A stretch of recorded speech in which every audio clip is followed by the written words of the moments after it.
Pensemos un poquito en la vida. La vida es una de las experiencias más complejas que existen. No se trata simplemente de revisar cuáles son los factores que la componen, sino que en sí mismo la vida es un desafío. Y es un desafío porque en la medida que vamos creciendo, tendremos que tomar decisiones. La vida se construye en muchos sentidos a base de decisiones. Cuando éramos muy niños, cuando éramos pequeñitos, esa facultad humana, esa facultad especial que tenemos las personas, no la ejercemos tanto, ¿verdad? Es muy raro, mejor dicho, no es posible. Los niños de por sí no toman decisiones, ellos solamente reaccionan a los estímulos que los circundan, pero en la medida que crecemos, esa facultad de decidir se empieza a desarrollar. Pero es curioso porque esta facultad de decidir se desarrolla en un proceso de condición, ¿sí? El condicionamiento. Yo no sé si alguna vez algún padre de familia, cuando ha buscado ayuda para saber qué hacer con sus hijos en ciertas cosas, les enseñan a condicionar a sus hijos, ¿sí? Es una manera inmadura de decisión, porque la persona no está enfocando su atención en algo serio, sino que simplemente reacciona a un estímulo caprichoso o egoísta. Por ejemplo, usted le puede decir a un niño, ya relativamente, no sé, unos 6 añitos más o menos, si se come todo, lo dejo salir a jugar. ¿Lo han hecho alguna vez? El niño tiene en sus manos una versión todavía muy débil de lo que significa tomar una decisión, pero con una motivación caprichosa y egoísta. El niño dice, yo quiero salir a jugar. Y aunque no quiera, algunos se toman la sopa, pero no precisamente por una decisión como tal, sino simplemente por un condicionamiento. La otra es, si me hace la tarea, el fin de semana lo llevo a cine. Estoy poniendo ejemplos de muchísimas posibilidades. Entonces, ¿qué ocurre? La mayoría de las veces, ¿cuántos padres han trasnochado ayudando a sus hijos a hacer tareas porque no las hizo sino hasta la noche, hasta las 10 de la noche del día domingo, amanecer lunes? ¿Alguno? Sí, sí, señor. ¿Verdad? ¿Ok? Y es verdad, algunos dicen, pues yo me quiero ir a ver la última película que salió. De los lentos y calmados. Estoy hablando de una película, pero en todo el sentido opuesto. Y resulta que el niño hace la tarea y dice, mamá, ya hice la tarea. A veces hasta la hacen mal hecha. Pero bueno, como sea, de alguna manera se acercan a lo que es una decisión seria y dicen, listo, yo la hice, me merezco mi vida así. Otra que también, voy a poner un estímulo que podría ser el de algún niño o algún joven. Le dice el padre de familia, el abuelo, el tío, algún familiar, vea mijo, si me gana el año, le doy la bicicleta. Bueno, hoy en día eso ya no se ve. Hoy lo que van a pedir es, le doy la tablet, o le doy el último celular que salió. Entonces, esto es un poquito más largo, ¿no? La visión de este último ejemplo es un poquitico más exigente, porque no se trata simplemente de cumplir con algunas cosas académicas, sino que el pelado o la niña tiene que coronar el año. Y ahí van haciendo, ¿sí? Ahora, yo tengo que decir que esto es una tendencia nociva. A mí me parece que es peligrosa, porque tú y yo sabemos que la vida no funciona así. Y no debe ser la manera de funcionar en la vida. Por ese motivo es que vemos tanta corrupción, ¿sí?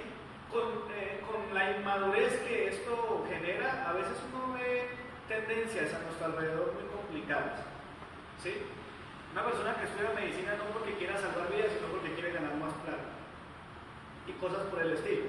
Ahora, con una inmadurez fluctuante, ¿cierto? Según cada persona, en la juventud, sobre todo con algunas metas, la capacidad de decidir se va depurando. ¿sí? Se va generando un poquito más de conciencia. Y entonces uno ve gente que tiene motivaciones, digamos, enfocadas en metas. Por ejemplo, una meta deportiva, artística o educativa.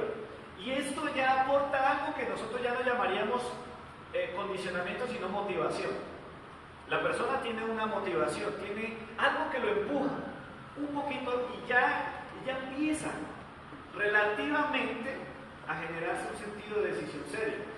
Por ejemplo, cuando la persona dice, no, yo me voy a poner juicioso a estudiar porque yo quiero alcanzar cierto estatus académico, ¿sí?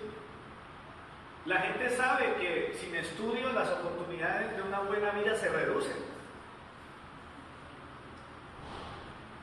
Es tanto que para usted tener la oportunidad de barrer las calles de esta ciudad, usted no puede llegar allá sin un título, al menos de bachiller. ¿Es real, sí o no? Lo sabemos. Entonces la persona dice, no, yo quiero tener un futuro mejor, ya tiene una motivación. Algunos no son muy constantes, por eso hablo de una madurez fluctuante, ¿sí? Por eso algunos avanzan, se retiran, luego vuelven, no están como muy claros, pero algunos sí logran. Otros dicen, no, vamos a entrenar duro porque mi meta es participar en el torneo, en el certamen deportivo local o departamental. Y hay algunos casos excepcionales, hay que decirlo, en la adolescencia o juventud, que alguien toma en serio una meta de alta competitividad. ¿Sí? Son pocos, pero los hay. ¿Sí? Adolescentes y jóvenes que dicen, no, yo voy a ser el mejor, esto es, para mí es una pasión y en algunos casos excepcionales la persona toma la decisión de entregarse con todo. Tenemos algunos ejemplos.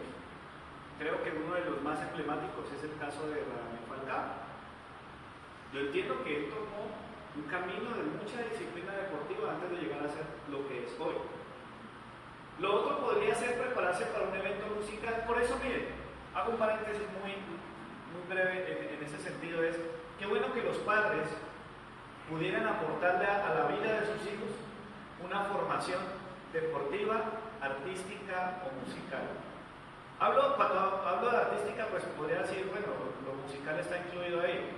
Me refiero a pintura, no sé, a algún tipo de habilidad manual. ¿Por qué? Porque eso le va a llevar a desarrollar un poquitico más el sentido de decisión.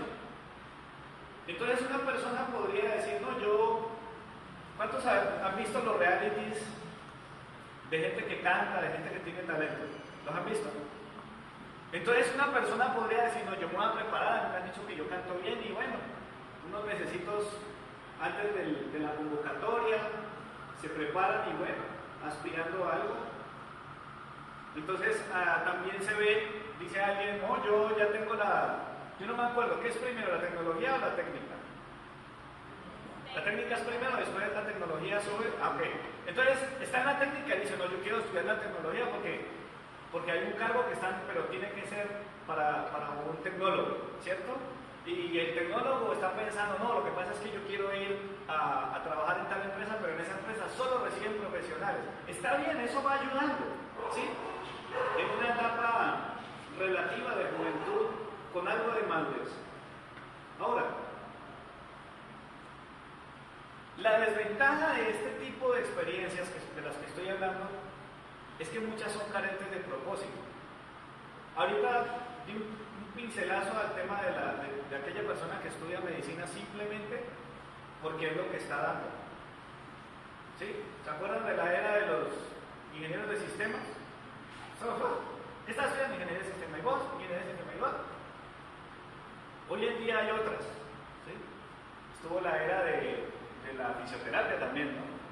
Estuvo la era de la enfermería. Yo no sé qué más pueda resultar, pero el problema es que muchas veces estas decisiones carecen de propósito. Ahora, hablar de propósito significa hablar de un tema más profundo, pero sin entrar a ahondar mucho en el tema del propósito, es eso lo que impide que las personas desarrollen un sentido de vida con una decisión más seria. Ahora, todo cambia y lo puede decir todos los que aquí tenemos nuestra fe y nuestra esperanza puesta en Cristo, podemos asegurar, podemos afirmar que todo cambia cuando tenemos un encuentro real y personal con Dios. Amén. Y saben que este tema de la decisión es crucial, es definitivo. El cristianismo evangélico le catalogó como la decisión de fe.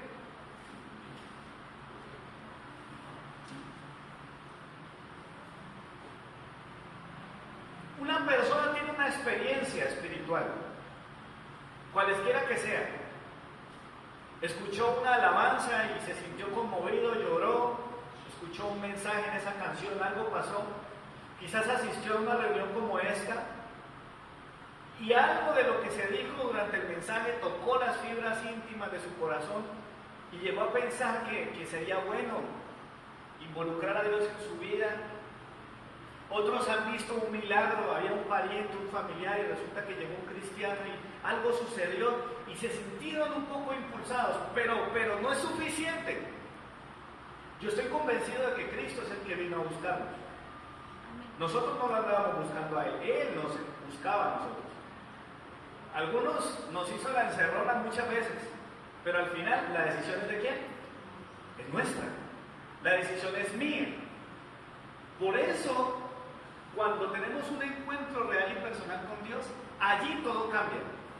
En el momento que usted toma esa decisión, de alguna manera la experiencia de su encuentro con Cristo lo faculta para empezar a tomar decisiones de una manera que usted nunca antes había notado en su vida. Lo digo porque a mí me sucedió. Conozco muchas personas que antes de conocer a Cristo tenían un futuro incierto, una visión de la vida mediocre, como Vicente, que va para donde va la gente, el que no sabe para dónde va y se monta en cualquier bus y pierde tiempo y pierde vida y pierde esfuerzo y pierde trabajo.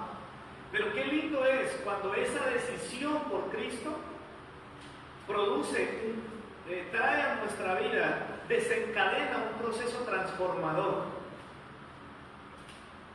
Y es que nuestra vida no puede volver a ser la misma. Hace unas semanas hablábamos de un versículo y por favor yo quiero pedirles que estemos repasando la palabra del Señor. 2 Corintios 5:17, lo tocamos aquí en la reunión. Quiero saber si alguien puede al menos insinuar el inicio del versículo. Muy bien. De modo que si alguno está en Cristo, nueva criatura es. Las cosas viejas pasaron y aquí todas son hechas nuevas. Ahora, quisiera hacer una aclaración porque después de que prediqué yo me puse a pensar, ¿será que quedó claro el hecho de que es en Cristo? Porque ese es el común denominador de todos los casos, en Cristo.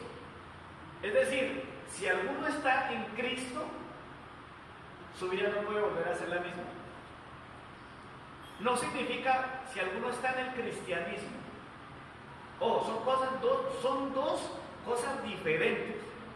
Ojo, dígale a la persona que tiene a su lado, no es lo mismo decir que estás en el cristianismo. Tú puedes meterte al cristianismo y seguir siendo el mismo. Pero si alguno está en Cristo, nueva criatura es. Y es ahí cuando tú te das cuenta de que tu pasado, tu manera de vivir, esa vieja manera de vivir se quedó atrás y empieza un tiempo nuevo para nosotros.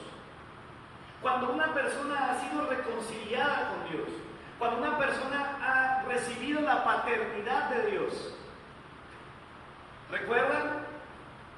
Capítulo 1 de Juan, versículo 12, dice: mas a todos los que le recibieron, a los que creen en su nombre, les dio potestad de ser hechos hijos de Dios. Cuando una persona recibe la paternidad de Dios, cuando una persona ha sido lavada por la sangre del Cordero que quita el pecado, algo ocurre. Y es que empezamos a anhelar con fervor que eso que nos llegó a nosotros le llegue también a los demás de nuestra casa. Nosotros queremos que eso que nos llegó a nuestra vida, eso que se metió en nuestro ser, contagie a nuestros seres queridos.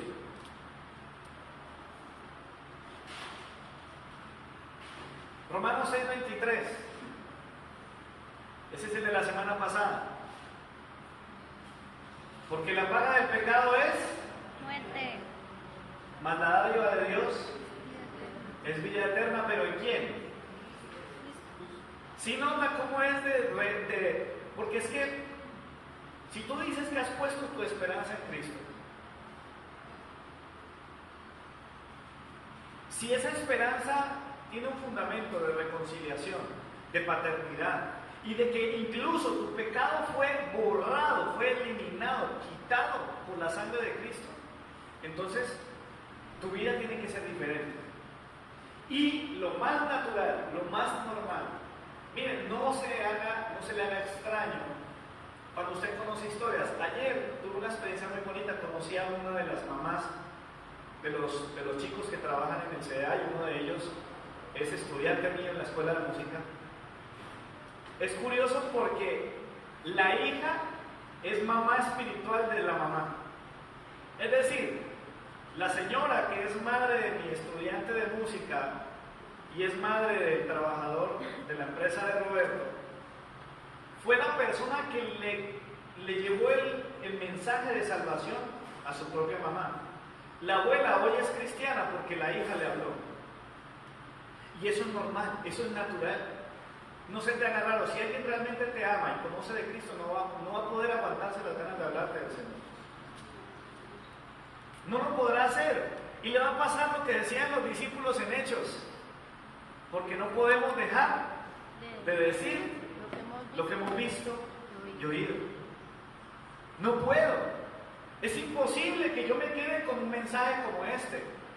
Yo no sé si ya le has contado a alguien en estas últimas semanas, si ya le has hablado a alguien. ¿Conoces a un huérfano, una persona que tuvo una crisis familiar y quizás se siente abandonada por su familia? Yo te aseguro que poderle compartir que hay un padre que le quiere ofrecer esa paternidad, que lo quiere adoptar como hijo suyo y darle herencia, será un mensaje de esperanza y de transformación. La persona que cree que tiene tantas culpas encima que no tiene el perdón de Dios, y tú le puedes hablar, mira, si tienes a Cristo, todo tu pasado se queda atrás. Es más, la sangre de Cristo borra y quita tu pecado. Ahora quiero decir lo siguiente, y aquí nos vamos acercando al punto clave del mensaje de hoy. La salvación, el poder disfrutar de esta esperanza de la que he venido hablando, es una decisión personal. Equivocadamente hay familias que creen que porque tienen un miembro de su familia que es cristiano, entonces ya eso es suficiente para estar bien con Dios. Yo creo en Dios y mi mamá es cristiana. Ella ora mucho por mí. Yo me siento bendecido por Dios. La decisión de caminar con Dios es personal. Pero cuando se trata de pensar en nuestros seres queridos, en nuestra casa, en nuestros hijos, si tú eres ese hijo que quieres ver a tu padre caminando con Dios, si tú eres esa madre que quiere ver a sus hijos caminando con Dios, si tú eres ese esposo, esa esposa que anhela ver a su esposo entregado a Cristo y disfrutar de una nueva vida, de la transformación que viene de tomar esta decisión, yo tengo para ti una palabra de esperanza. Y quiero que por favor voltee unas páginas en Hechos y llegue al capítulo 16. Vamos a mirar el capítulo 16 de Hechos, versículos del 16 al 34. Dice la Escritura, Hechos 16, 16. Fácil, ¿cierto? 16, 16. Y vamos hasta el 34. Dice la palabra: aconteció que mientras íbamos a la oración, Nos salió al encuentro una muchacha que tenía espíritu de qué, la cual daba gran ganancia a sus amos adivinando. Esta, siguiendo a Pablo y a nosotros, gritaba: estos hombres son siervos del Dios Altísimo, ellos anuncian el camino de salvación. Esto lo hizo por muchos días, hasta que, desagradando a Pablo, se volvió él y le dijo: ¿a quién le dijo? Le dijo al espíritu: te mando en el nombre de Jesucristo que salgas de ella. Y salió en aquella misma hora. Pero al ver sus amos que había salido la esperanza de su ganancia, mira qué interesante que hasta la palabra esperanza le toca a los dueños de esta mujer. Dice el 19, pero al ver sus amos que había salido la esperanza de su ganancia, prendieron a Pablo y a Silas y los trajeron al foro ante las autoridades. Los presentaron a los magistrados y dijeron: estos hombres, siendo judíos, alborotan nuestra ciudad y enseñan costumbres que no nos es lícito recibir ni hacer, pues somos romanos. Entonces se agolpó el pueblo contra ellos, y los magistrados, rasgándole las ropas, ordenaron azotarlos con varas. Después de haberlos azotado mucho, los echaron en la cárcel, mandando al carcelero que los guardara con seguridad, el cual, al recibir esta orden, los metió en el calabozo de más adentro y les aseguró los pies ¿en qué? En el seco. Pero a medianoche, orando Pablo y Silas, cantaban himnos a Dios. Qué hermoso. Y los presos los oían. Entonces sobrevino de repente un gran terremoto, de tal manera que los cimientos de la cárcel se sacudían, y al instante se abrieron todas las puertas y las cadenas de todos se soltaron. Se despertó el carcelero y al ver abiertas las puertas de la cárcel, sacó la espada y se iba a matar, se iba a suicidar, pensando que los presos habían huido. Pero Pablo le gritó: no te hagas ningún mal, pues todos estamos aquí. Él entonces pidió una luz, se precipitó hacia adentro y temblando se postró a los pies de Pablo y Silas, los sacó y les dijo: señores, ¿qué debo hacer para ser salvo? Y aquí viene la promesa de este día. Ellos le dijeron: cree en el Señor Jesucristo y serás salvo tú y tu casa. Y le hablaron la palabra del Señor a él y a todos los que estaban en su casa. Él, tomándolos en aquella misma hora de la noche, les lavó las heridas y enseguida se bautizó con todos los suyos. Y el 34, luego los llevó a su casa, les puso la mesa y se regocijó con toda su casa de haber creído a Dios.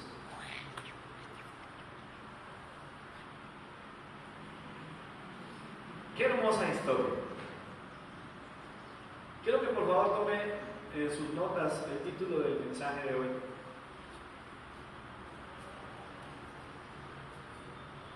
En Cristo tu casa recibe cobertura de salvación. En Cristo tu casa recibe cobertura de salvación.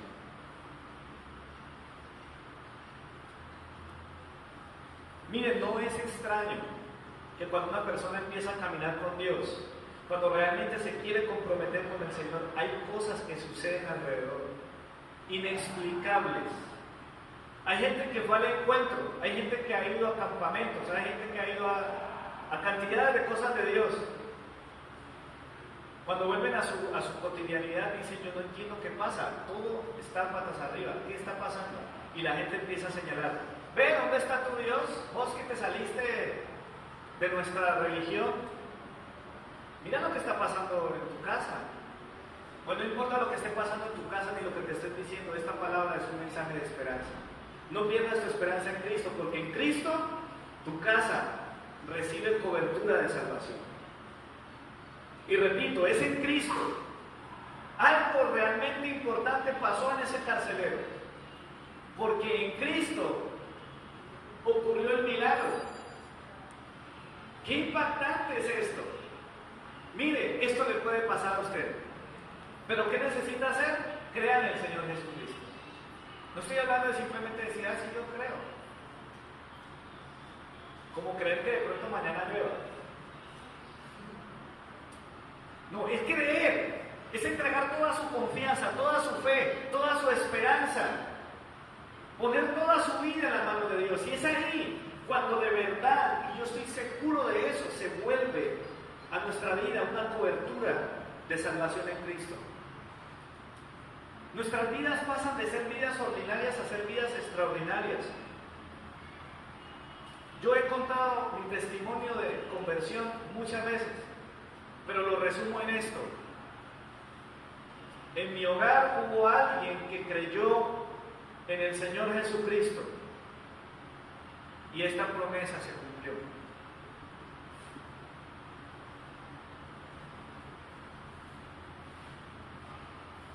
Usted tiene todavía a alguien de su familia, alguien de su casa.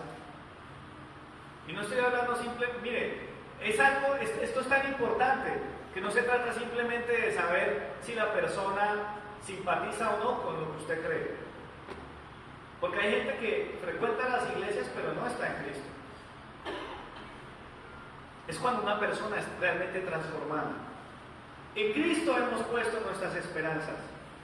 En Él tenemos salvación. Y nosotros podemos creer en el nombre de Jesús que esto manifieste el poder de Dios. Miren lo que le pasó a Pablo y Silas. ¿Cómo son las cosas de la vida, no? Ellos están normales en su ministerio. Aparece una muchacha con algo y aquí otro. Vean, toda cosa que dice la palabra de Dios tiene un sentido. Aparece una muchacha y empieza a decirles cosas muy bonitas, muy espirituales. Estos hombres son siervos del Dios Altísimo y ellos anuncian el camino de salvación. Si usted no lee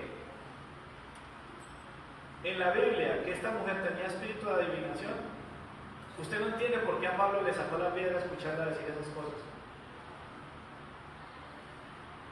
No diría, ve tan linda ella, lo reconoce, lo respeta. No, Pablo se la pilló, Pablo tenía discernimiento. Pero ¿sabe cómo es de tremendo? Miren cómo van las cosas. Él llega y discierne, esto no son elogios naturales, esto tiene algo raro. Claro, tenía espíritu de adivinación. ¿Se acuerdan? Hay un relato en la Biblia de un tipo que vivía entre los sepulcros, en una región llamada Gadara, y le decían el endemoniado gadareno. Y ese tipo hizo algo parecido. Pero Pablo, dice el texto, que este hombre llega en el mismo momento y le dice: en el nombre de Jesucristo, a ti de espíritu de adivinación te ordeno que te salgas, te vas de ella. ¿Sabe qué pasó? Esa mujer era esclava. No solo era esclava de un espíritu, sino que era esclava de unas personas que se aprovecharon de eso que ella tenía. ¿Conoce usted gente que adivina cosas, que lee cartas? Es una vecina, no tiene un consultorio, no tiene un negocio local, pero es un ser de esos extraños que la gente busca, porque es que fulanita es más certera. Mira que a mí me lee el chocolate. No leen la Biblia, pero leen el chocolate. Leen el tabaco. No sé cómo hacen. Yo lo único que podría leer es la marca de la cosa esa que están fumando. Pero es increíble. Llegan estos hombres, ministran liberación, porque esta mujer fue libre de ese espíritu, pero ¿sabe qué pensaban ellos? Se nos acabó el negocio. Dice que estos hombres vieron que se les fue la esperanza de sus ganancias. ¿Ah? Esa gente tenía presupuesto con esa señora, con esa muchacha. Ellos decían, bueno, esta adivinadora nos genera tanto dinero, y cuando se le va el espíritu, miren lo interesante, lea por favor conmigo allí el versículo 16. Dice, la cual daba ganancia a sus amos. ¿Qué cosa? Adivinando. Miren el 19. Pero al ver sus amos que había salido la esperanza de su ganancia, es decir, a ellos no les dio pesar la muchacha. Increíble, ellos dijeron, hay que pesar, le quitaron el demonio que le permitía adivinar. Esa platica se perdió. Eso fue lo que le pasó a la señora que le sanaba. Yo hablaba alguna vez de una señora que tenía un problema en un pie que se le ponía gordísimo, empezó a ir a una iglesia, el pie empezó a deshincharse, Dios estaba sanándola y un día desaparece en la iglesia.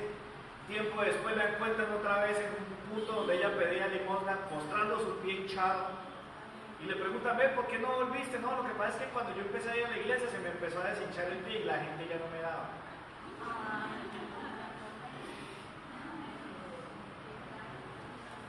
Qué locura, ¿no? Pero bueno, en fin. Ahora, no es extraño esto, mis amados. Por favor, si usted toma nota, escriba este versículo, se lo voy a leer. 1 Corintios 1:18 dice: porque la palabra de la cruz es locura a quienes, a los que se pierden. La palabra de Dios es locura, la evidencia espiritual es locura.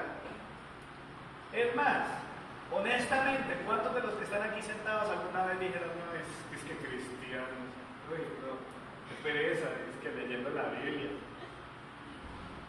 ¿Alguna vez usted se puso así como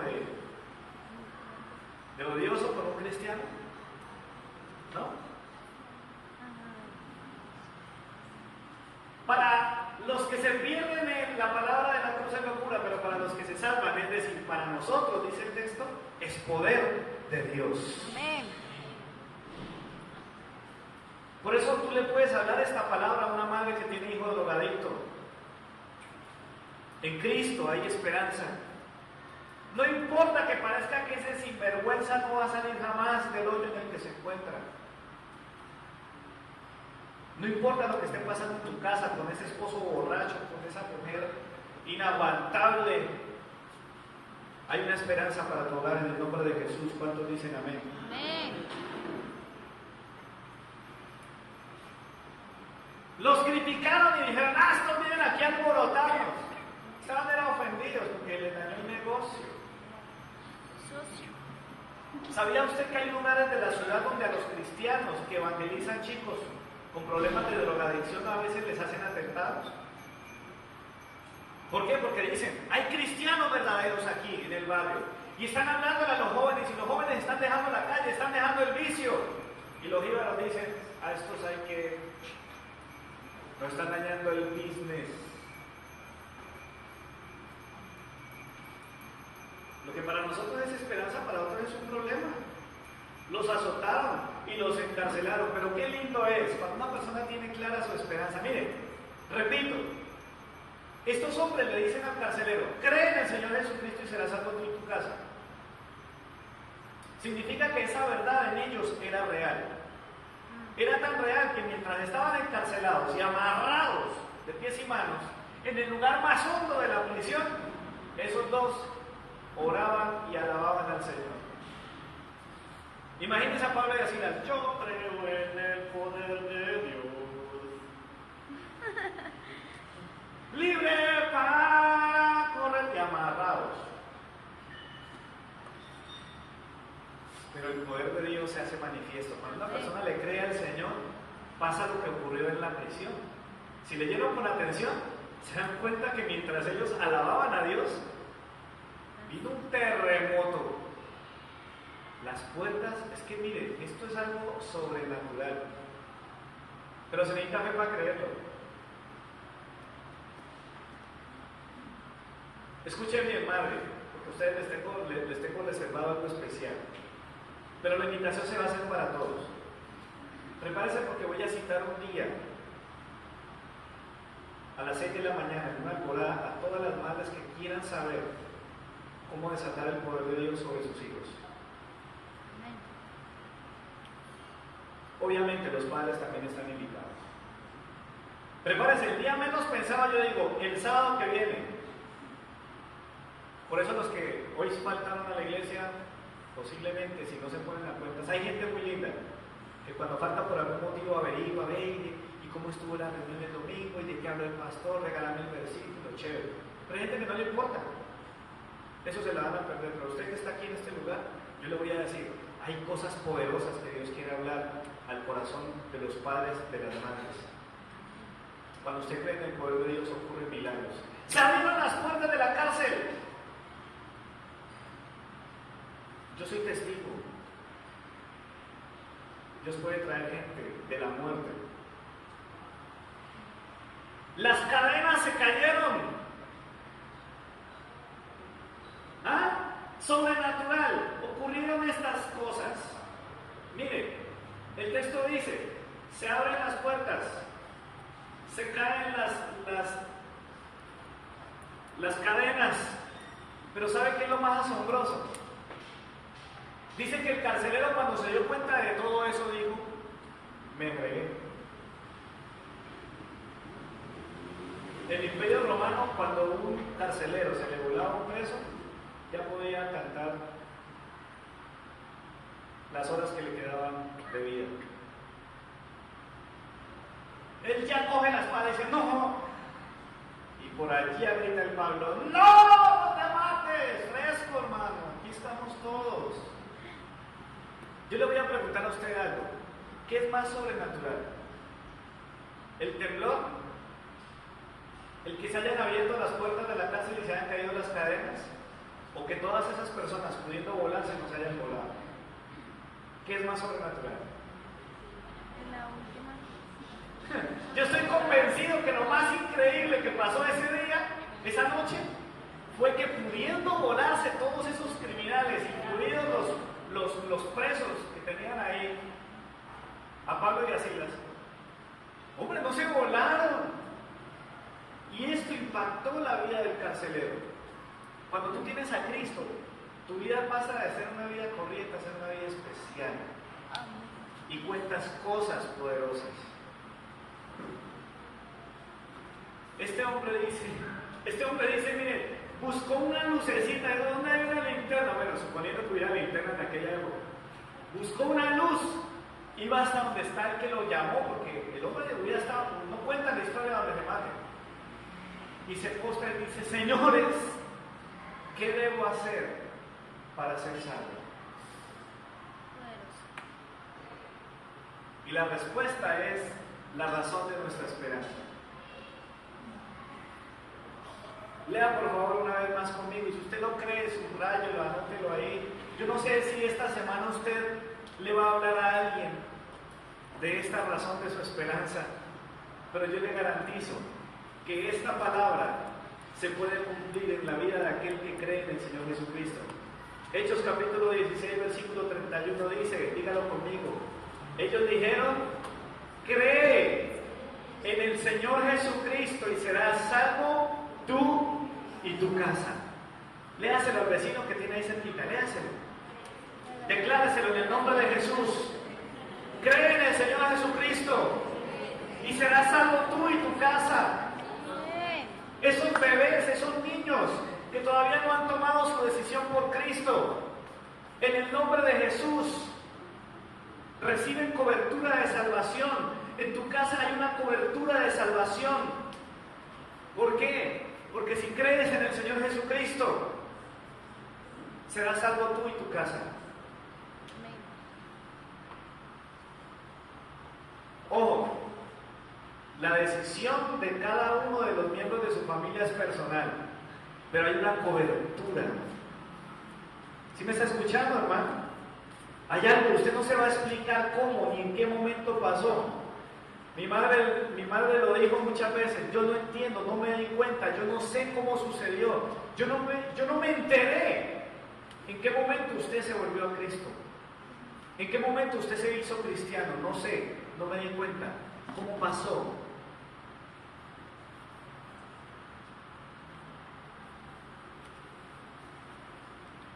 Por eso Cristo es la razón de nuestra esperanza.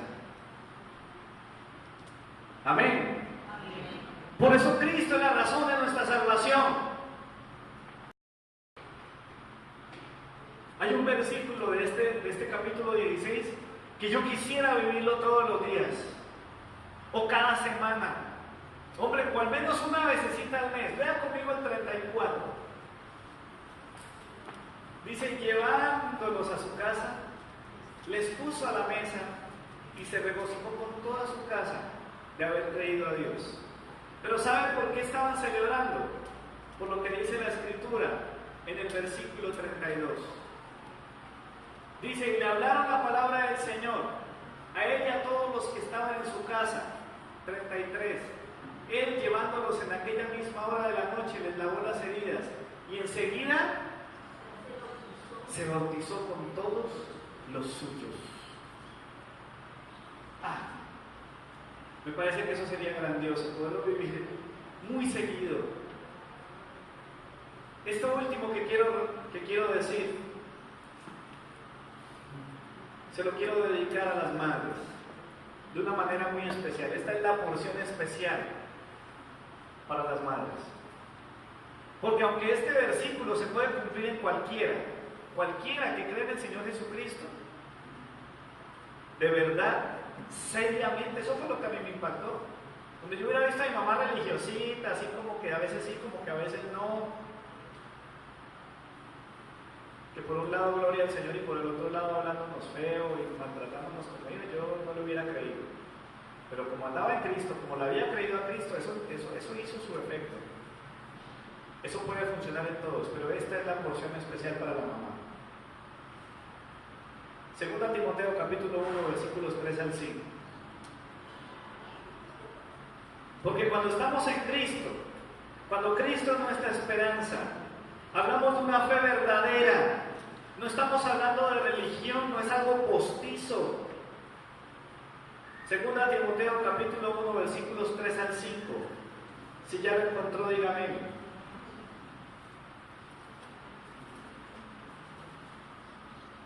Dice la Escritura, está hablando el apóstol Pablo a un hijo espiritual llamado Timoteo, y a él le escribe y dice, ¿está conmigo?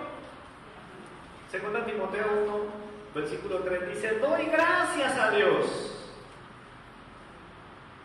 al cual sirvo desde mis mayores con limpia conciencia, de que sin cesar me acuerdo de ti en mis oraciones, noche y día, deseando verte al acordarme de tus lágrimas para llenarme de gozo, trayendo a la memoria la fe no fingida que hay en ti, la cual habitó primero en tu abuela Loida y también en tu madre Eunice, y estoy seguro que en ti también.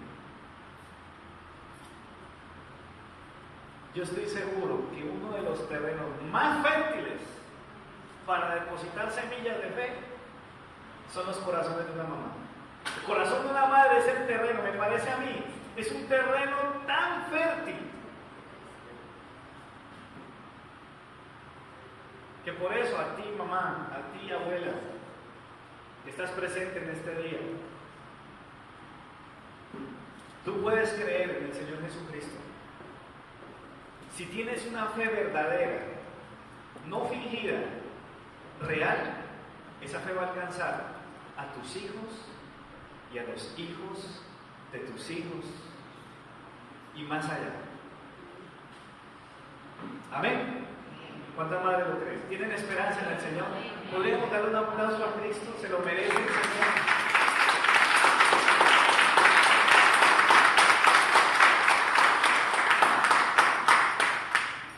Cree en el Señor. Dobla tus rodillas. ¿Cuántas madres se levantan de madrugada a hacer la comida para despachar al esposo, a los muchachos? Para dejar todo listo para que lleguen a encontrar comida en la casa. ¿Cuántas?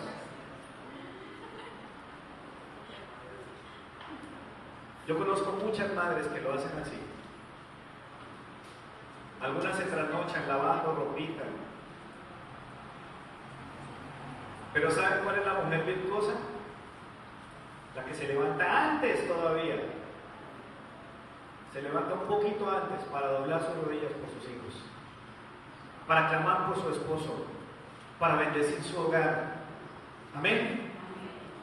Para derramar en el nombre de Jesús esa cobertura de salvación. La semilla de la fe en una madre puede ser comparado con el relato de Mateo 13. Escriba la cita, yo se la voy a leer. Dice la Escritura en Mateo 13, 31 y 32. Otra parábola les refirió el Señor diciendo: el reino de los cielos es semejante al grano de mostaza que un hombre tomó y sembró en el campo,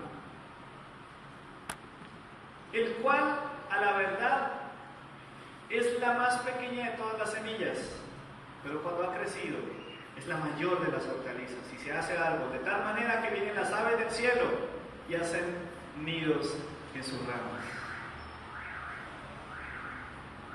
Muchos cristianos del mundo, la obra misionera en todo lugar del mundo, tienen un alto porcentaje de protagonistas mujeres, madres que de verdad le han creído a Dios, a los que muchos seres humanos, hombres y mujeres de muchas razas, de muchas etnias, de muchas culturas, se han acercado y han encontrado el fruto de esa semilla de fe, una fe no fingida. Y es ahí donde pueden, dice el texto, las aves del cielo vienen y hacen nidos en sus ramas. ¿Para qué se hace un nido? Para poner huevitos y para ver nuevos pollitos, nuevos polluelos. La fe de una madre, aquella madre que cree en Cristo. Yo estoy hablándole a las madres hoy porque estamos hablando de un día especial para homenajearlas, pero todo aquel, varón, hijo, abuelo, esposo, tío, primo. Quiero concluir con esto. Es verdad, porque Cristo es la razón de mi esperanza, porque en Cristo mi hogar recibe cobertura de salvación. Cuando la Biblia dice, cree en el Señor Jesucristo y serás salvo tú y toda tu casa, no es una simple declaración positiva. Hay gente que dice, ay, ve tan bonito, tan chévere. A mí me gustan los discursos cristianos porque son todos positivos. No es así. No es tan simple. No es un mantra que debes repetir en tu casa, ¿no? Cree en el Señor Jesucristo y serás salvo tú y tu casa. Cree en el Señor Jesucristo y serás salvo tú y tu casa. Se trata de creer con una fe no fingida. Esa es la fe. Amados hermanos, es tiempo de tomar la decisión de poner en Cristo nuestra esperanza. Timoteo, el pastor del texto que leí al final, es parte de una cosecha de una madre. La abuela recibió la semilla y esa fe produjo fruto en su hija Eunice. Y esa madre dio a luz un pastor. Y solo Dios sabe cuántas personas pusieron su fe en Cristo a través de ese hijo pastor. ¿A cuántas madres de aquí les gustaría que su hijo fuera pastor? Que fuera un evangelista, un misionero. Cree en el Señor Jesucristo. Cree en el Señor Jesucristo. Y serás salvo tú y tu casa. Y vas a verlo. Así parezca que, yo no sé, es que yo no lo veo, yo no veo otra cosa. Cree en el Señor Jesucristo. Es que yo no sé, yo no veo tan duro a él, yo la veo tan dura a ella, es que estos son tan rebeldes. Cree en el Señor Jesucristo. Entrégate seriamente, demuestra que verdaderamente Él es tu Señor y tu Salvador. Amén. Quiero pedirle que por favor se ponga de pie.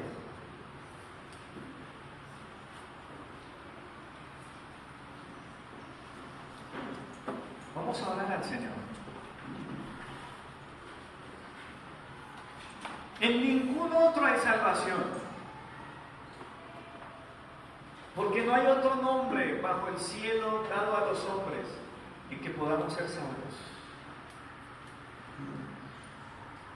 La palabra salvación no solamente que te salvaste del infierno. La palabra salvación significa salud, significa restauración, significa liberación.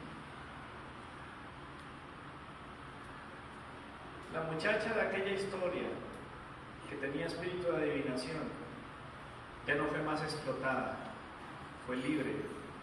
No sabemos qué pasó con ella al final de todo, pero estoy seguro que si ella creyó en el nombre de Jesucristo, ella y su familia fueron bendecidos. Cierra tus ojos, por favor. Empieza a orar ahí donde estás. A ti, hombre, estás en esta hora, levanta tu voz.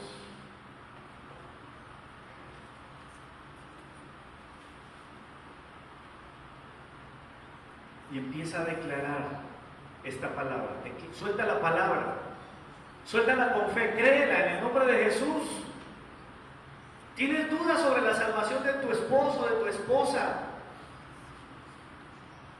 Este es el momento para que le creas a Dios.